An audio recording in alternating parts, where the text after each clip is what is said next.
Salam saudaraku yang kekasih dalam nama Tuhan Yesus Kristus. Hari ini saya membaca kebenaran firman Tuhan yang tertulis dalam Amsal pasal 18 ayat 24. Beginilah firman Tuhan. Ada teman yang mendatangkan kecelakaan, tapi ada juga sahabat yang lebih akarib daripada seorang saudara. Saya sangat percaya kita memiliki sahabat atau teman dekat atau orang-orang yang sering bertemu dengan kita. Dimanapun kita berada, dia ada di situ. Itu namanya sahabat. Ketika kita ada masalah, dia ada di dekat kita. Ketika kita dalam sukacita, dia selalu bersama dengan kita. Itu namanya sahabat. Makanya saya memberikan uraian khotbah saya hari ini, yaitu sahabat yang baik. Nah, apa sih definisi sahabat? Dapat didefinisikan adalah kedekatan seseorang akan yang lain karena kasih sayang, atau rasa hormat, atau saling menghargai, teman yang sangat intim. Bahkan dalam hal ini juga, Yesus juga pernah berkata di dalam Yohanes pasal 15 ayat 14 dan 15, beginilah firman Tuhan. Ya, beginilah firman Tuhan. Kamu adalah sahabatku jikalau kamu berbuat apa yang kuperintahkan kepadamu. Aku menyebut kamu sahabat, karena aku telah memberitahukan kepada kamu segala sesuatu yang telah kudengar dari Bapakku. Jadi dalam hal ini saudara dikasihi Tuhan, kita memiliki sahabat, dan Yesus juga menjadikan kita sebagai sahabat. Kenapa dia berkata dia menjadikan kita sebagai sahabat? Ketika kita melakukan perintahnya, apapun yang diperintahkan oleh Yesus di dalam firman Tuhan, kita lakukan, kita kerjakan. Itulah yang Tuhan rindukan di dalam kehidupan kita, sehingga kita menjadi sahabat yang baik baginya, sehingga kita menjadi orang-orang yang dekat kepadanya, sehingga kita juga menaruh hormat, ya, menaruh hormat yang tertinggi buat Tuhan, sehingga dia menjadikan kita sebagai sahabat yang baik. Karena di dunia juga pasti ada sahabat yang tidak baik. Kalau ada yang baik, pasti ada yang tidak baik. Nah, saudaraku dikasih oleh Tuhan, ada beberapa hal yang perlu saya sampaikan kepada kita tentang sahabat yang baik pada hari ini. Yang pertama adalah, sahabat adalah seorang tempat kita berbagi cerita dan yang tak pernah mengkhianati sebuah kepercayaan. Sahabat sejati, dia tidak pernah melukai hati kita. Dia tidak pernah menyakiti kita. Dia tidak pernah mengecewakan kita. Bahkan dia juga tidak pernah membohongi kita. Itu adalah sahabat yang baik bagi kita. Ya. Jadi dalam hal ini, apakah pernah enggak kita menghadapi orang-orang di luar sana?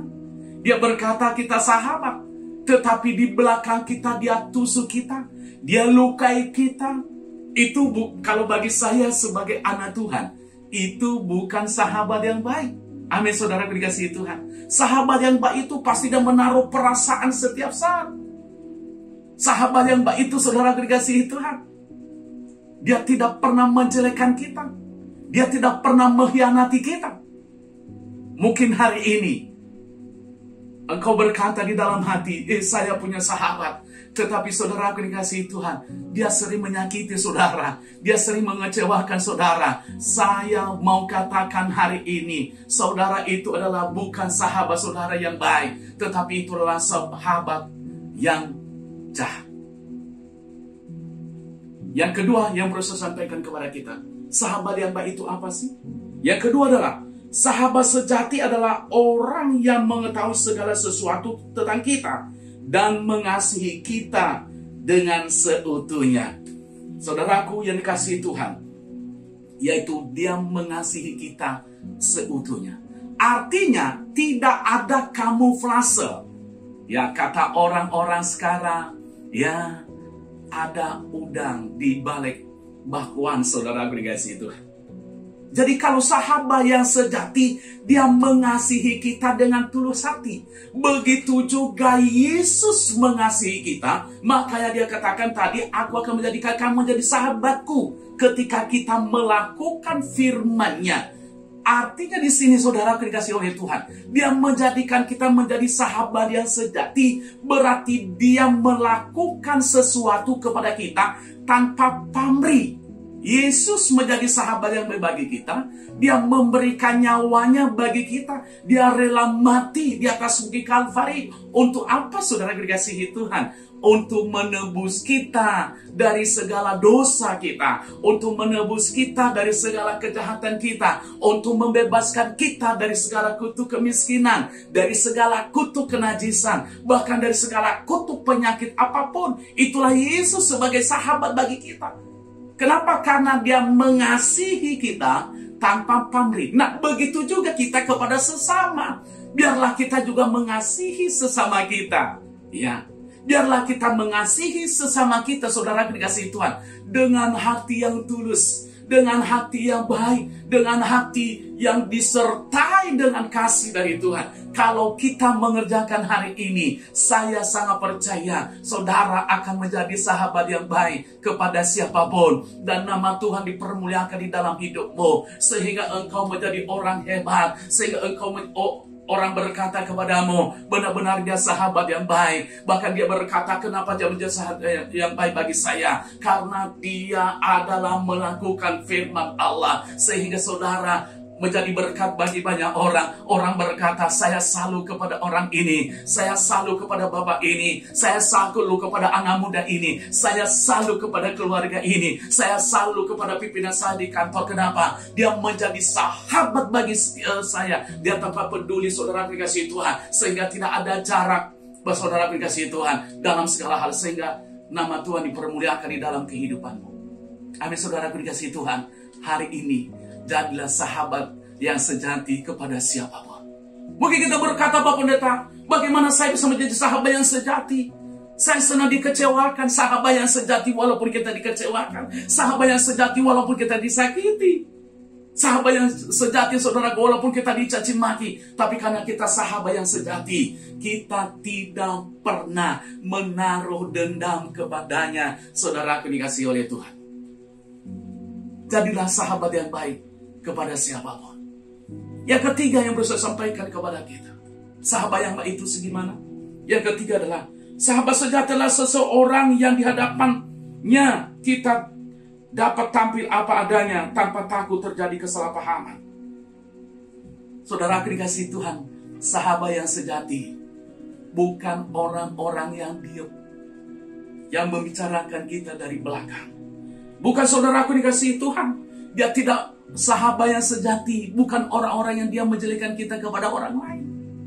Tetapi sahabat yang sejati selalu ngomong terus terang kepada kita. Kalau kita salah, dia arahkan kita. Kalau kita salah, dia tegur kita. Kalau kita salah, dia ingatkan kita. Itu adalah sahabat yang baik dan sejati, saudara dikasihi oleh Tuhan. Hari ini, apakah pernah saudara lakukan kepada siapapun? Hari ini, apakah sudah kita praktekkan hal ini? Dimanapun Tuhan tempatkan kita. Mungkin kita selama ini, kita menjadi orang Kristen. Kita memiliki sahabat. Tetapi saudara dikasihi Tuhan, hanya ketika kita ada di gereja, kita sahabat. Kalau kita di gereja, saudara, salama cipika-cipiki. Tetapi ketika sudah keluar dari gereja, sudah kita tidak peduli lagi kepadanya, saudara dikasihi oleh Tuhan. Saya mau katakan, itu adalah bukan sahabat yang sejati, tetapi itu adalah sahabat yang jahat, saudara dikasihi Tuhan. Mari mulai hidup. Mari mulai hari ini. Mungkin tetangga kita, mungkin siapapun. Mari kita mulai. Bahwa saya selalu menjadi sahabat yang sejati, saudara dikasihi Tuhan.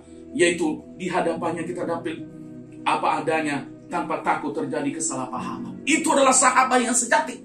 Amin.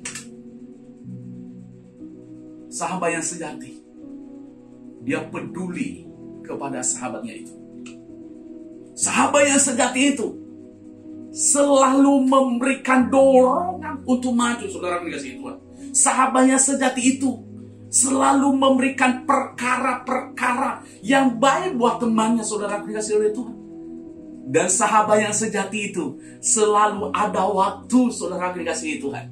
Nah, begitu juga kita kepada Tuhan. Yesus menjadi sahabat yang sejati. Kita juga harus ada waktu kita untuk Tuhan. Kalau kita ketemu dengan Tuhan, mungkin kita berkata 5 menit saja, tidak. Kenapa? Kalau kita ketemu dengan sahabat kita, paling sedikit 1 jam, sudah ngomong apa yang terjadi 25 tahun yang lalu. Kenapa? Karena sahabat saling curhat, saudara dikasih Tuhan. Bahkan sahabat yang baik, sahabat yang sejati, dia tahu 25 tahun kelakuan kita. Bahkan 25 tahun dia tahu warna baju kita. Dia ceritakan. Kenapa? Karena dia sahabat yang baik. Nah, apalagi kita sama Tuhan. Ketika Tuhan menjadikan kita sahabat yang baik, apa yang akan terjadi? Selalu kita meluangkan waktu kita kepada Tuhan. Paling sedikit, saudara dikasih Tuhan. Kita ada waktu doa. Kita ada waktu untuk memuji Tuhan. Kita ada waktu untuk memuliakan nama Tuhan. Kalau kita mengerjakan ketiga perkara ini, yaitu sahabat adalah seseorang yang tempat kita berbagi. Yang kedua adalah sahabat adalah orang yang mengetahui segala sesuatu tentang kita. Dan yang ketiga adalah sahabat adalah seseorang yang hadapannya kita dapat tampil apa adanya tanpa takut terjadi kesalahpahaman. Kalau kita mengerjakan ketiga perkara ini, saya sangat percaya, saudara dikasih Tuhan, kita sudah menjadi sahabat yang baik. Jadilah sahabat yang baik dimanapun Tuhan tempatkan kita, sehingga nama Tuhan dipermuliakan di dalam kehidupan kita. Sukses saudara. Tuhan Yesus Kristus memberkati. Amin.